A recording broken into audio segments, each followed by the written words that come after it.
Good morning, good afternoon, good evening, and good night. Welcome to the Erin Molan Show. It's so great to have your company. Thank you so much for joining us.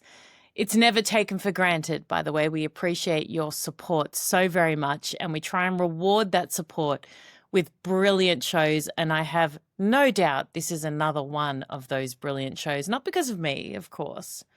I mean, I play a small part, but because of my wonderful guest, Josh Hammer. He's coming up very shortly. Talks a lot about Candace Owens. This week, she has accused him essentially of being complicit in the murder of his very good friend, Charlie Kirk. She is completely deranged. He is pursuing legal options as well in that space, which I think he should absolutely do because that is disgusting what she has done. He hits back on that, talks about Turning Point USA. Can it survive? Not just the loss of Charlie Kirk, but the current attempts to tear it to pieces, essentially, from all over, not just America, but the world. Talks a lot about the MAGA movement, and it's kind of a similar story, to be honest, in that as well. Really opens up, Josh, so make sure you listen. It's a fascinating conversation. Of course, so much news happening at the moment. Check back in on the podcast and on YouTube, because when hostages are released, when Trump is in Israel, I will be right across it and I will record things in real time for you. So at the time of this recording for this episode, nothing has happened yet in that space, but news changes every second, as you all know. So make sure you check back in for my reaction, interviews, and the images that we are waiting so desperately for. But for now, the editor of Newsweek, newly joined to the Salem Network, Josh Hammer. Josh, thank you so much for joining me here on the Erin Molan Show. It's lovely to have you. Erin, longtime fan of your work. Thank you for all that you do, and I'm just delighted to join you as well. I'd like to also welcome you to the Salem Network, but give you a warning. Take my audience at your own peril. It's amazing to have you.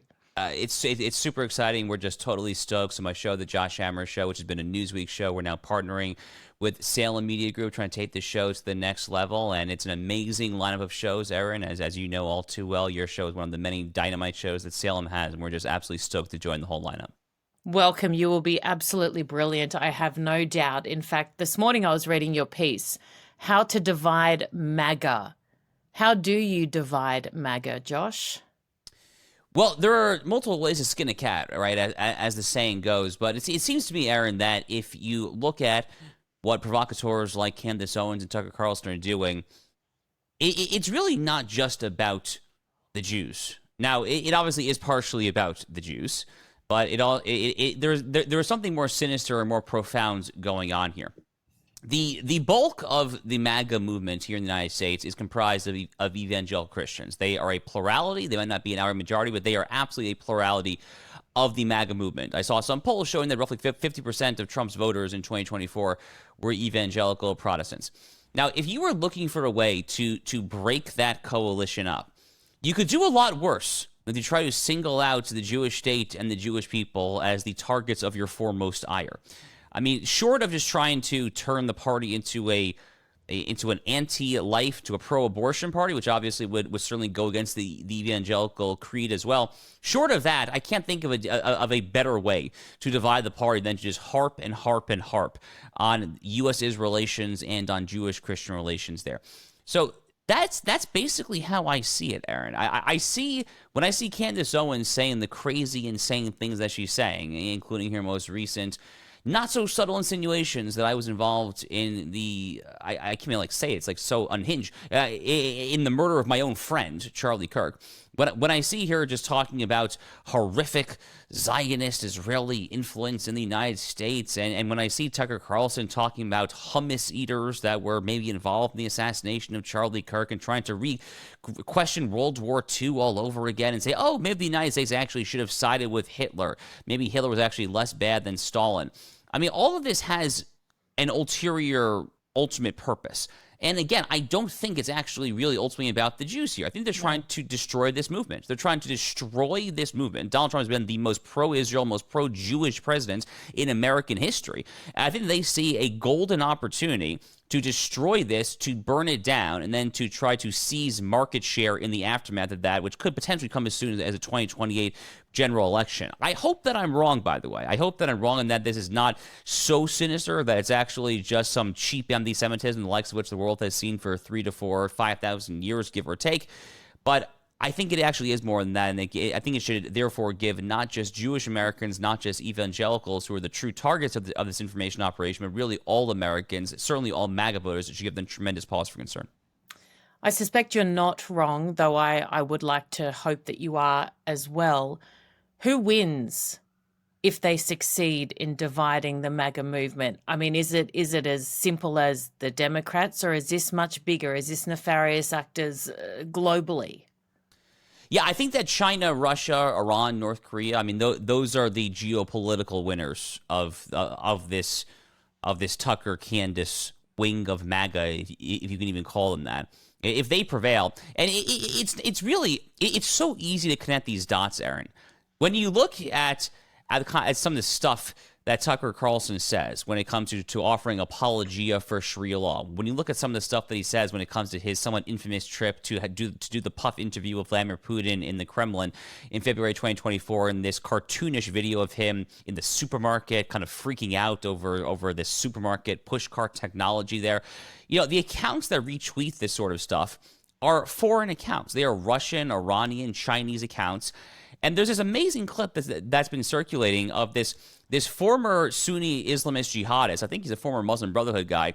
He went on some show I believe it was in the UK, and I can't remember the exact show, but he's basically saying, yeah, do Candace Owens and Tucker Carlson realize they are literally doing the Muslim Brotherhood's work for them? I mean, do they realize that they are literally doing the global jihad's work for them? So it is absolutely China, it is Russia, it is all of America's geopolitical enemies that benefit from this. Domestically, yes, I do think it is the Democratic Party that stands to benefit, because the only thing that can possibly accomplish by trying to further fracture and divide the right would be necessarily to embolden the left. There's very little in the way of other domestic consequences that I can foresee from this mess. The people who stand to benefit are the cranks, are the Russophiles, the Sinophiles. I mean, frankly, the folks who would have been joining, arm in arm, lockstep with Bernie Sanders during the Cold War, rooting for the Soviets over America. Those are the kind of folks who stand to benefit both on the left and the so-called quote-unquote right.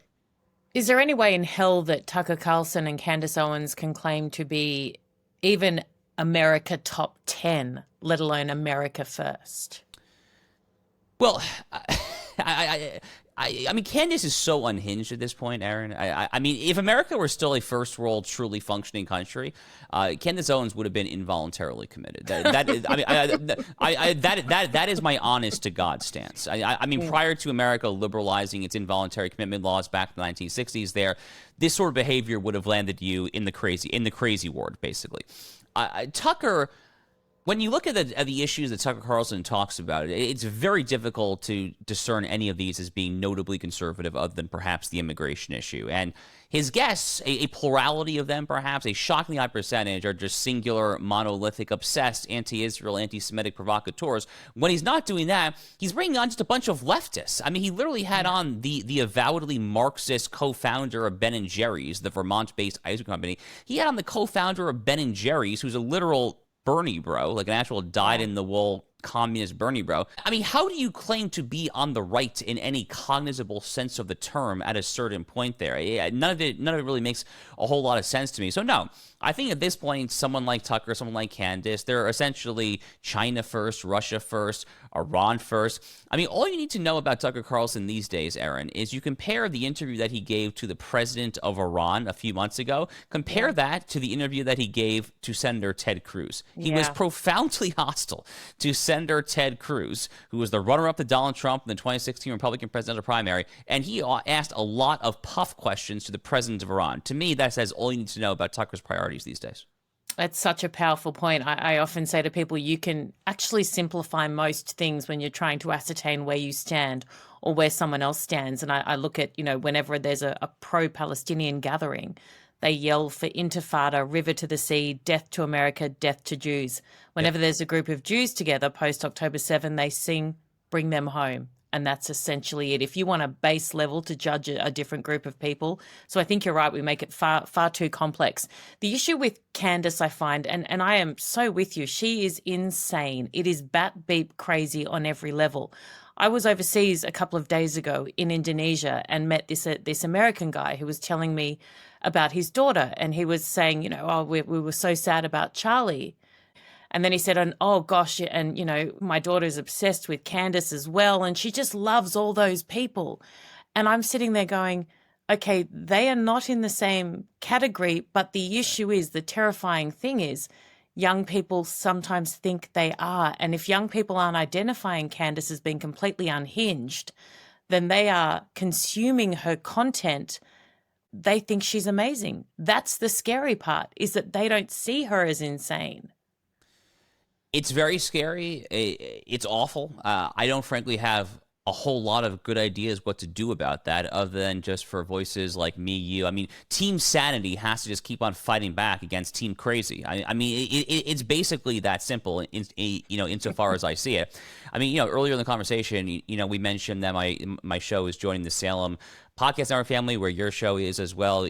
Salem is very proudly and avowedly on Team Sanity, and that is to Salem's tremendous absolute credit. So we need more companies, we need more brands, we need more individuals, just to fight back. Because I mean, maybe call me naive, Erin, and not that you all. I mean, maybe some folks in the audience watching will call me naive. Maybe they will call me just starry-eyed, Pollyannish, or whatnot there. But I have to think that for a good chunk of people, the facts and reality and the truth still wins. Not for everyone. We definitely do live in a post-truth age for a disturbingly high percentage of people, both in the United States and I would imagine Australia and throughout the Western world.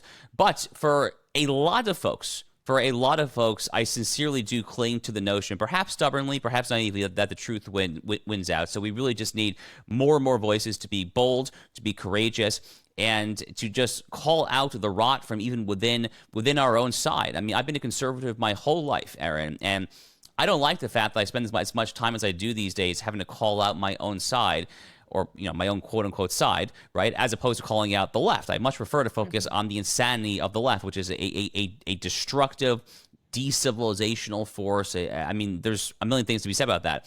But unfortunately, these times do call for many of us to try to police our own tent as well, and that's basically just where we're at.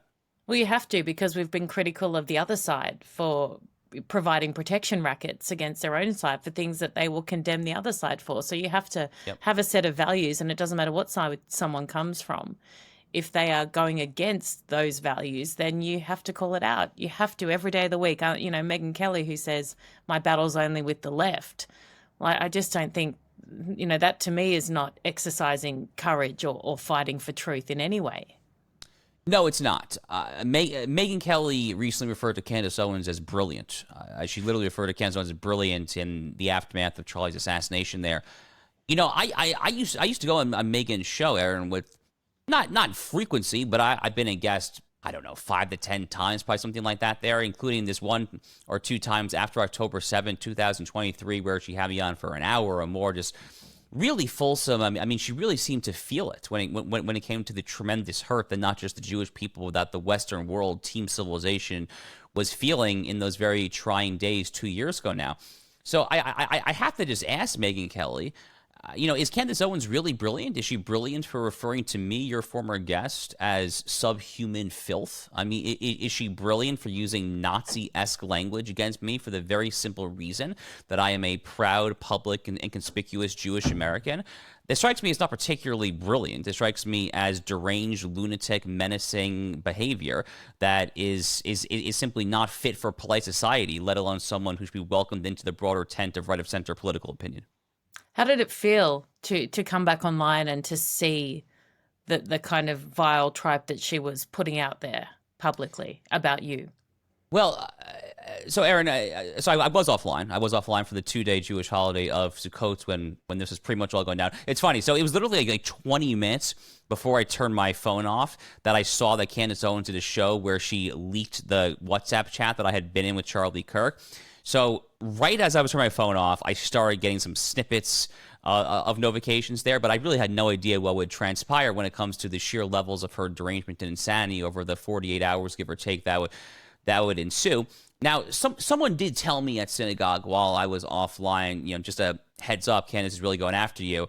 And that kind of sealed me a little bit, but there's really no preparation for actually turning the phone on and truly seeing all the notifications. I'll put it this way: I was up till 3 a.m. local time that night, just dealing with all the messages and emails and whatnot. There, it's not fun. Now, to an extent, it's part of just the nature of our business. I mean, when you put yourselves out there, you're going to get pushback, but this is not pushback, right? I mean, this is not someone responding to a legal theory of mine or making an intelligent point about the two-state solution or not two-state solution. No. I mean, this is literally just picking a Jewish person and calling him subhuman filth and sicking your band of millions and millions of neo-Nazi zealots on a Jewish person who happens to be you like Charlie, happens to be a husband and a father to a young child. So, I mean, it's just awful, awful stuff. And I guess I will say, Erin, I'm pretty sure I've said this publicly already. I'm talking to lawyers. I think I'm a lawyer by background. I clerked for a federal appeals judge. I know a thing or two about United States constitutional law. I think that we have a potentially serious case here for defamation, and I'm very much speaking with lawyers, and we'll see what happens. I agree entirely regarding you going down that avenue, because I find, and as someone who's been in the media in Australia for a very long time, I was very aware and fine with the fact that people would write and say things about me that weren't true. It's part and parcel of being in the public eye, of being a celebrity, of that whole side of things. And I was willing to tolerate a million things. My partner and I, we've broken up. They had a fight. She's dating this guy. None of that matters. Who cares, right? You let it go. Yep. But it's when they come at the core of who you are. That's when you have every right to exercise your legal response to that. It's nothing to do with free speech. She is lying in a way that is resonating with people in a way that damages you significantly. Yeah, it's just so evil. I mean, Charlie was a good friend of mine. I mean, I've known him for 5-6 years, give or take, but we really became close over the final year and a half of his life. We were in daily communication. I don't actually know precisely the extent to which he and Candace communicated in the final year or two, but she very much was on the outs of Turning Point USA, and my understanding is that they were not in touch at all. I mean, maybe kind of a happy birthday kind of here or there, but not close touch. And I mean, Erin, when I first found out that Charlie had been shot, I canceled the rest of my day. I literally went and prayed. I just prayed until I found out the news. And then when I heard the news, I was uncontrollably sobbing. And when I recorded my show the next day and I had to talk about it, it was the first time that I ever broke down crying while recording a show. I'm typically able to control my emotion like that. I couldn't. I mean, he was a friend, and this is a friend. It's the first time I've ever had a friend murdered, let alone murdered in this high profile of fashion, in internationally, globally visible fashion. The highest profile political assassinations in the United States since Martin Luther King Jr. and Robert F. Kennedy back in 1968. So to experience all of that, and then to see this demonic figure accuse me of complicity in that, again, for the simple reason that I am Jewish. But the reason she's doing it, Erin, which should be so astoundingly obvious, because there's been this whole fight about Charlie's legacy, including on the Jews, which, by the way, that in and of itself is disturbing. Charlie Kirk was murdered by a left-wing fanatic, someone who was indoctrinated by the university, who was in a romantic relationship with his transgender roommate, who had a bizarre fetish for furries, people who dress like animals. He had the lyrics to Bella Ciao, the Italian Marxist song, written on the bullets. We know who he was. We know why he pulled the trigger. So the fact that we're even having this big debate over Charlie's legacy on Israel and Jews is pretty disturbing in and of itself. But the reason that Candace, I think, ultimately decided to go down this hyper-conspiratorial, evil and demonic and twisted path when it comes to me in particular is that it complicates her narrative and their narrative. It complicates their narrative because they can't stand the fact that a kippah, yarmulke-wearing Jew who wrote a book about Israel and the Jews and Western civilization, they can't stand the fact that someone like me, was actually in Charlie's inner circle. It deeply muddies, it deeply complicates their narrative, and therefore the narrative can't exist and has to be eradicated. I think that partially is what's happening here as well. The stuff with the donors and that kind of thing. And my show's, I don't have donors. It's, God, I wish I did. I don't. And that's, so it's a space I don't understand, but I've been in mainstream media for 20 years. I see it in a similar way to advertisers or, which has been a huge part of, and you have endorsements and that kind of thing. What I find bizarre, and not really because, it's the Jews, but this would be fairly normal in any business, any media company. You would have, say, a sponsor or McDonald's. We've had on radio, we were breakfast radio where I worked with two comedians and we would do controversial things and we would have a segment. Then a boss would come in and say, hey, one of our advertisers is not very happy, or the boss might have sent, them a message saying, this doesn't really align with our, or we're giving you a heap of money and it doesn't feel right to us. That's not a Jewish donor thing. That's just anyone who invests in an organization or who sponsors content or who advertises wants the content that they're surrounding their brand with or that they believe in to reflect their values. I don't know why this has suddenly become a Jewish thing. I wouldn't say it's rare in the world of media to have people who have invested or who advertise push back a little bit on content. That happens all the time on every show. Why is it specifically a Jewish thing? Why? That's not a big deal, I wouldn't have thought. It shouldn't be. Look, it is the nature of the not-for-profit space, and Turning Point USA is a not-for-profit organization, is the nature of the space where you will have donors who are donating to an organization because they expect the organization to do something, to stand for something, to advocate. And if the donor feels in his or her individual capacity that the organization no longer does that, it is obviously that donor's right to pull the money. To give a very concrete example here, let's take the abortion issue, and an issue that I'm also pretty outspoken about here. So I've spoken at numerous conferences sponsored by Lila Rose, who's the head of a group called Live Action, a pro-life organization in the United States. Okay, if I were a pro-life, anti-abortion donor to Live Action, and then I saw that Live Action was starting to justify abortion, I would pull my donation because the organization stopped supporting what I thought it was supporting there. So if you had someone who was donating to Turning Point USA, he thought that it was a pro-Jewish, pro-Israel organization, and if the donor in his own right thinks that it is going adrift for platform Tucker Carlson, that is his right to pull that donation. But by the way, it's also Charlie Kirk's right to be upset about that. I mean, that's kind of just the nature of the donor and the donee. So Charlie, in these screenshots that Candace publicized, was just he was frustrated at losing a donation, as anyone would be. It's a natural human response, and he's blowing off steam.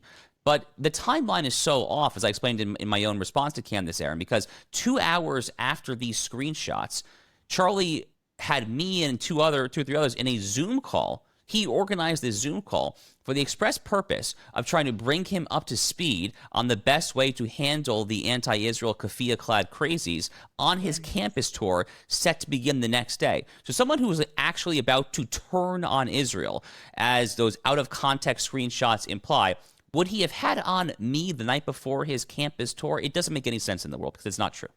No, absolutely. Talk to me about Turning Point.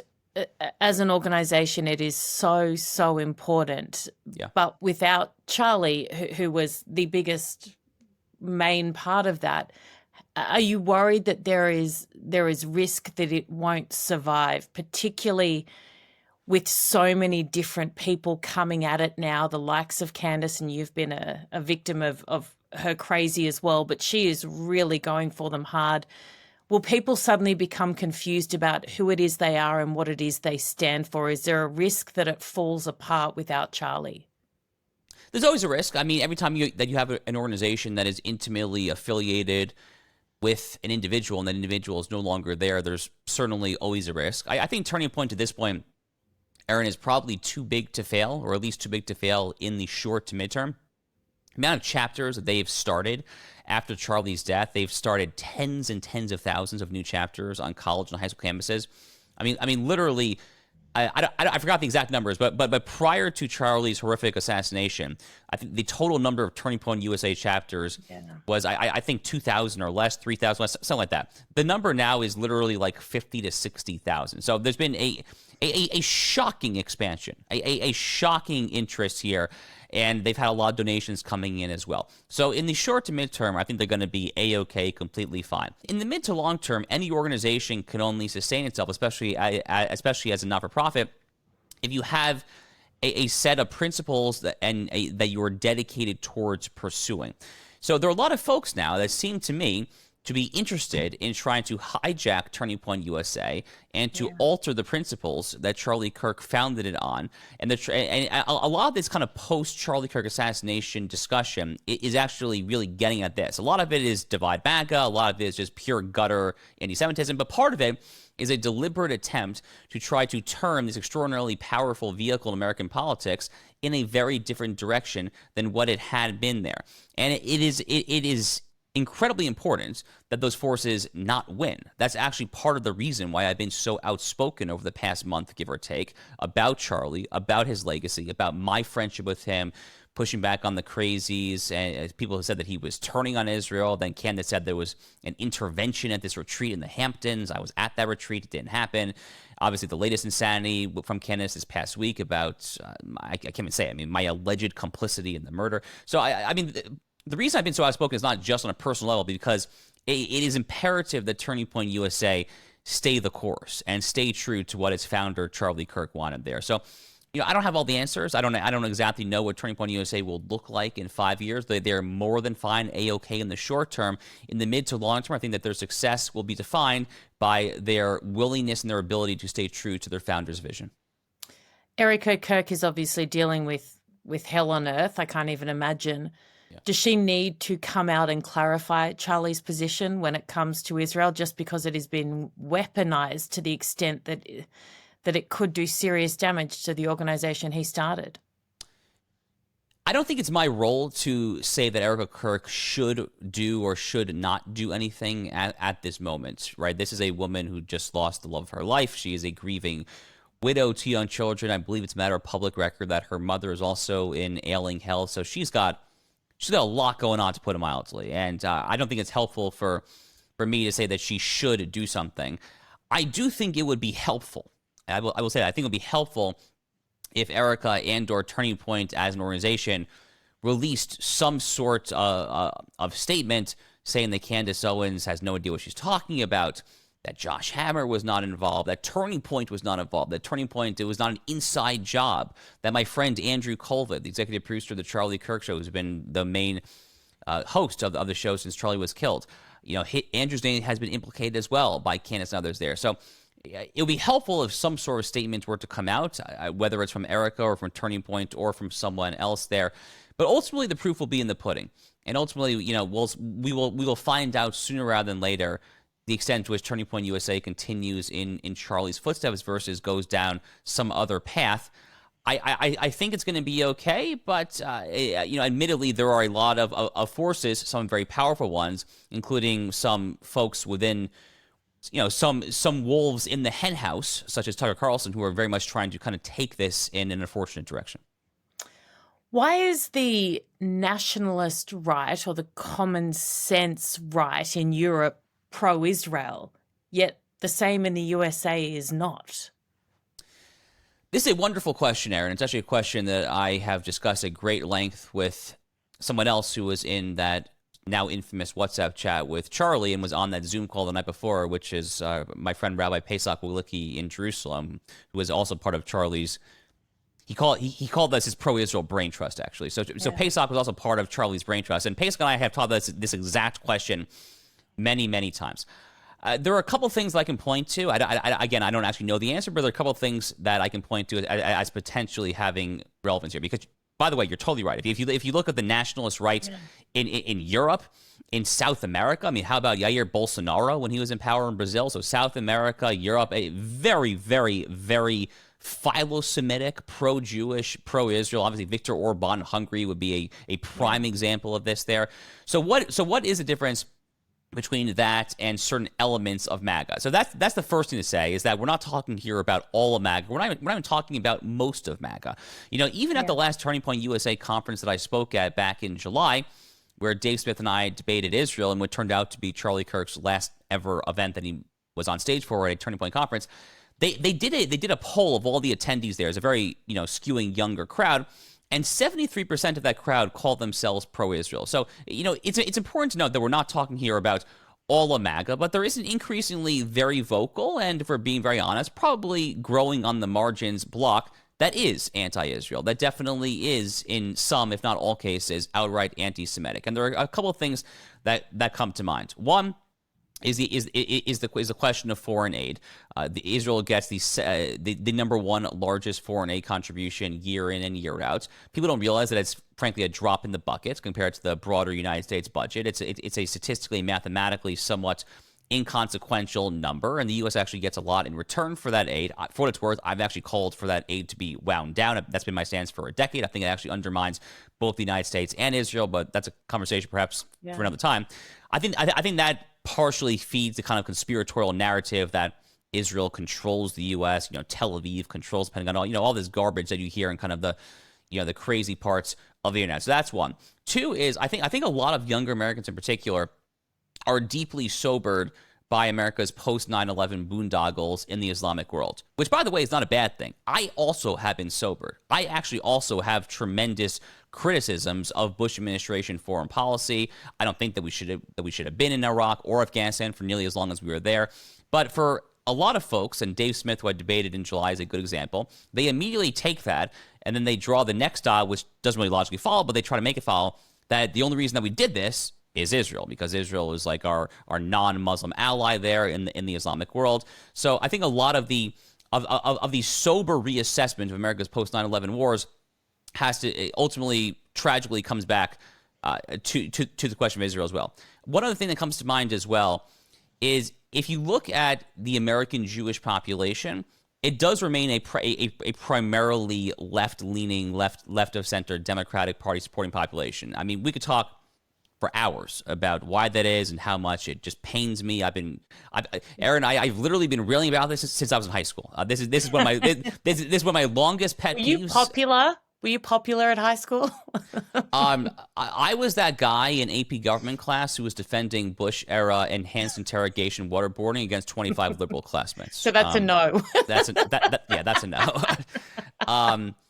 But anyway, I think that's a reason, frankly, as to why some go down the anti-Israel, anti-Semitic rabbit holes, because they see that there are plenty of very high-profile politically conservative Jews in America. There are Mark Levin, Ben Shapiro, Dennis Prager, and so forth there, but there are more high-profile Jews on the left who donate and support Democratic Party, politically, culturally progressive causes. That unfortunately does, I think, a lot of damage. The good news on that front, by the way, is that the demographic trends are actually in our favor. Is that religious Jews, Orthodox Jews like myself here tend to marry fellow Jews, have more Jewish children. So the Jewish vote, just based on the trends that are already in place, really should look a lot different, probably not until 20, 30 years from now. So it's going to take a little while, but it actually is trending in the right direction. But anyway, I do think that is actually one of the reasons for what we're seeing out there. Yeah. Fascinating. That's fascinating. I want you to pretend I'm a 16-year-old college student, high school student, who's asking you why I should support America's strong relationship with Israel. I'm America first. I care a lot about my country. I don't want to get involved in other countries' business or wars.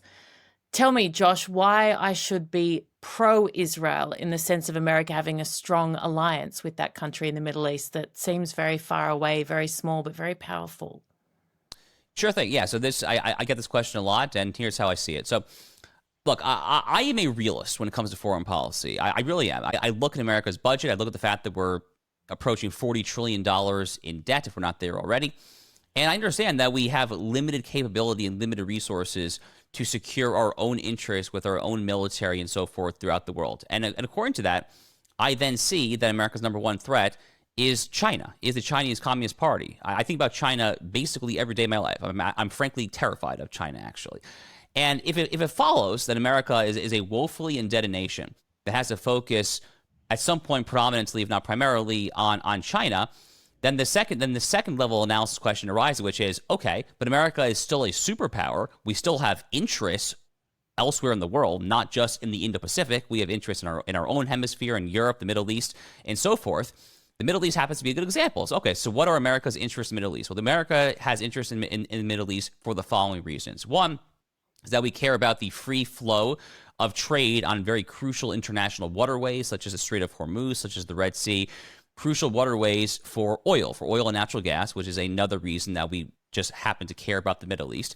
3, we care about subduing and deterring radical Islam. We learned that the hard way most recently with the Bourbon Street massacre in New Orleans this past January 1st, 15 people gunned down by a radicalized lone wolf Muslim. Anyone looking at clips emerging from Dearborn, Michigan gets what I'm talking about. So we care about that. And finally, we care about the fact, as J.D. Vance himself said in a speech about a year and a half ago, America is still the most, to this day, religious Western world, first world country. And there are hundreds of millions of people here in America who, for good faith, care about the Holy Land broadly defined. So if you accept the fact that America, 1, has focus on China, but 2, does have real interests elsewhere, including the Middle East, then the question is, how do you do that in a way that makes sense from a geopolitical and economic fiscal perspective? And the answer, which the Trump administration, both the first and second time, I think really intuited, is that you just empower countries that share your interests on the ground in those non-Indo-Pacific regions to patrol and secure the region in a way that redounds to your interests. Erin, I actually, a few weeks ago, I was in D.C. and I was meeting with a senator. I won't say the name, just to keep him out of it. But I put forward the following proposition, which I said, Senator, here's a quick and dirty test for how America can identify what an ally is. An ally is a country that, when it works in its own national interests, so for the purpose of defending, securing its own national interests, that in turn has the secondary or tertiary effect of helping our country's interest, of helping the American national interest there.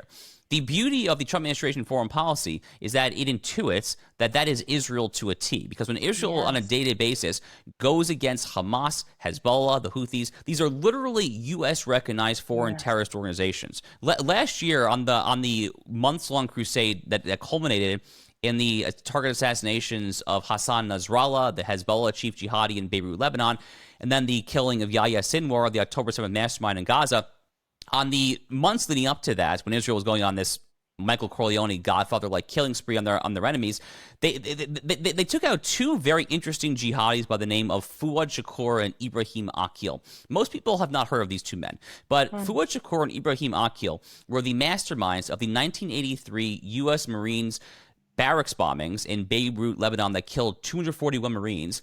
That was Shakur. And then Akil was the mastermind of the U.S. Embassy bombing that same year that killed roughly 65 to 70 Americans. Those 2 men had U.S. State Department bounties on their head for 4 decades of $5 and $7 million respectively. And nothing happened until the IDF took them out. That's an ally, Erin. I love that. That's such a simple test. Does a country acting in its own self-interest benefit us? Yes. And that is because almost any other country in that region doing that will not benefit America in any way, shape, or form. Look, there are other countries that have maybe ad hoc, circumstantial, transactional interests. So, for instance, I don't think the UAE or Saudi Arabia are particularly gung-ho about Iran becoming a nuclear country. Yeah. But they probably could find a way to live with it if they were to become nuclear there. So it's a very kind of circumstantial case-by-case thing. But in that particular region of the world, there's really only one country whose national interest comes very close to an identical overlap with the United, not perfect. I mean, to be clear, Israel is a little too close to China in some ways for my taste as an American. So it's definitely not perfect. But on a day-to-day basis, when they're engaging in their core security interests of containing and rolling back the global Islamic jihad, that is absolutely something that redounds to the American national interest and, frankly, the entire Western collective civilizational interest as well. You mentioned J.D. Vance. Do you worry about J.D. Vance? I worry about his foreign policy, about where he stands, about his closeness to Tucker Carlson, his lack of calling him out publicly over well, take your pick. Do you worry about J.D. Vance? Erin, I've known J.D. for years now. I've known him for 7 years, probably something along those lines. I've had beers with the guy. I know him pretty well.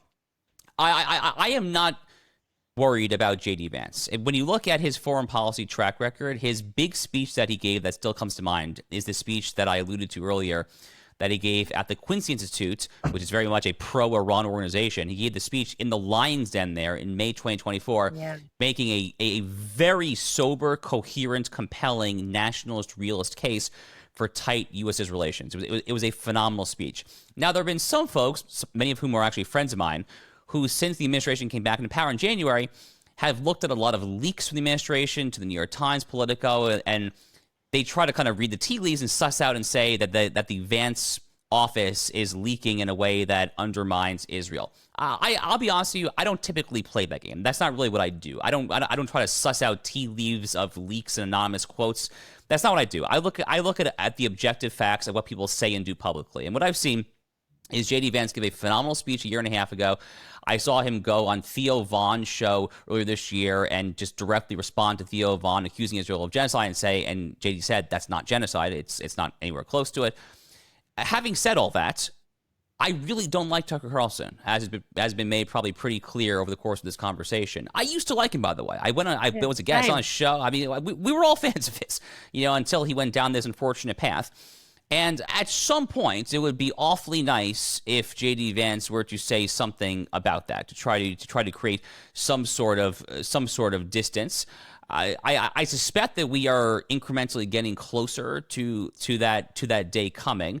But in the abstract, no, I don't have particularly grave reasons for concern there. I think that J.D. Vance basically gets on this issue. I think that he is much closer to my position, for instance, than to Candace Owens' position. God forbid. Okay, well, that comforts me. That's really good to hear.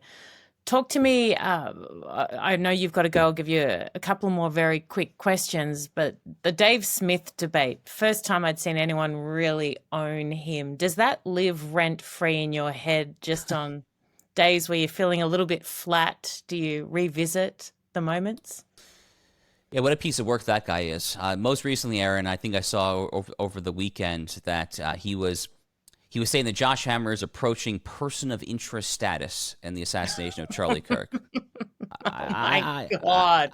Yeah, I mean, what can you say in response to that, right? I mean, it's beneath contempt, simply.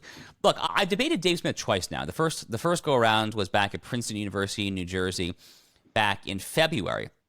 I handled that debate very differently. I came in not thinking about emotions, not thinking about gotcha sound bites. I kind of came prepared as a lawyer does with facts and arguments and law.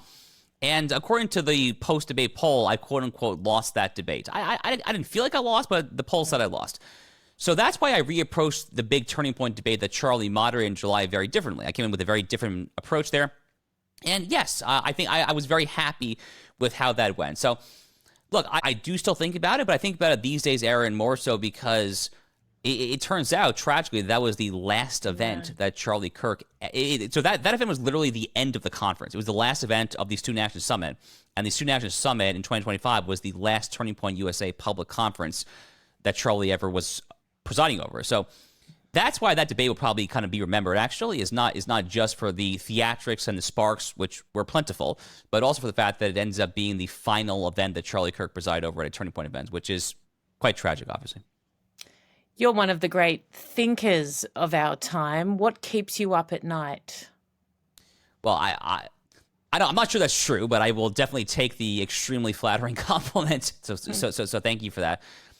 I think a lot about China, as I said earlier. China is the country that I think genuinely poses a potentially existential threat to the United States. There are various war room simulations that the top military brass kind of game out in these sorts of activities, where some of them actually show that China could, God forbid, defeat America in a war in the Western Pacific. So that definitely keeps me up at night.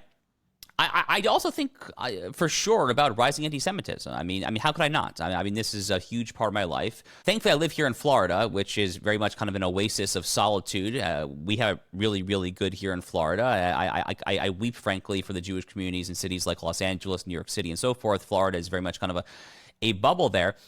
But America was founded, Erin. I love this country so much. I clerked for a federal appeals judge. I'm born on Abraham Lincoln's birthday. I mean, Americana is so core to my identity. And this country was founded on not just kind of a pro-biblical mentality. Really, it was a pro-Hebrew Bible mentality. They obviously like the New Testament as well. But there's a reason that the book of Leviticus is inscribed on the outside of the Liberty Bell in Philadelphia. There's a reason that Benjamin Franklin famously proposed that the Great Seal of the United States be Moses back in ancient Israel, leading the Israelites across the Red Sea.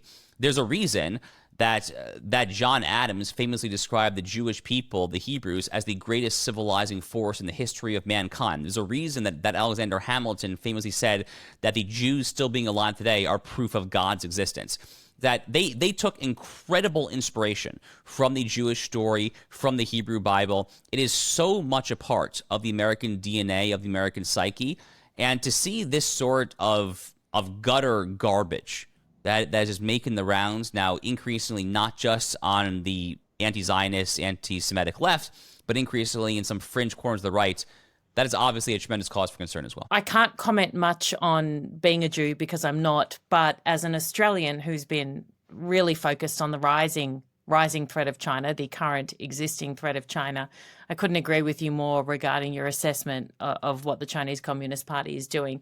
If you find a bit of time, which you probably won't, but I lost my beautiful dad a couple of years ago, and he was an Australian senator and a major general in the army prior to that, and he wrote a book as he was dying called Danger on Our Doorstep, which is about how he determines China will pursue what they want and say they want very openly, which is, top dog in the world status, essentially. And Elbridge Colby, who was the architect of Donald Trump's national security strategy during the first term and is now back involved in the second term as well, read the book and said that is exactly how he determines as well that they will do this. And it's an incredibly good book. So I recommend them, and we don't make any money out of it. All the proceeds are donated to charity, and Dad's clearly passed away, so this is not a self-indulgent plug, but it's a really good book, and I think you would enjoy it. Josh, sure. Welcome to the Salem family. It is so wonderful to have you.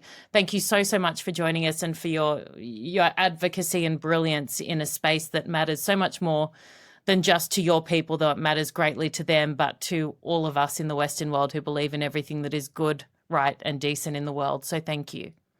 Erin, thank you so much. God bless you, and it's great to be colleagues with you as well. Fascinating conversation, isn't it? Absolutely fascinating. And he is a thinker of this time. He's phenomenal. And that's why someone as phenomenal as Charlie Kirk relied so heavily on his counsel. He's amazing. Thank you again for spending some time with us here on the Erin Molan Show. I'd love to get your thoughts. I was looking at different ways that we can offer more and we can add more value to your experience. And a lot of people do a subscription model as an extra. Don't worry. All the shows and everything you love, we will never, ever, ever put that behind any kind of paywall. No, no, no, no, no. But is there anything special and extra you want if you were to sign up for a subscription? Let me know. And no, not OnlyFans. For those of you who have suggested that I look into that space. No, not feet content. No, not a cooking show for anyone who saw my tea towel catch on fire on my Instagram story yesterday. Cannot do that either. But let me know. You are the guys that I would be doing it for, so let me know. Thank you again. Love you all, and I can't wait to see you and to speak to you all tomorrow, and hopefully we have some of the most powerful images, moments, speeches off the back of hostages coming home and Trump's visit to Israel.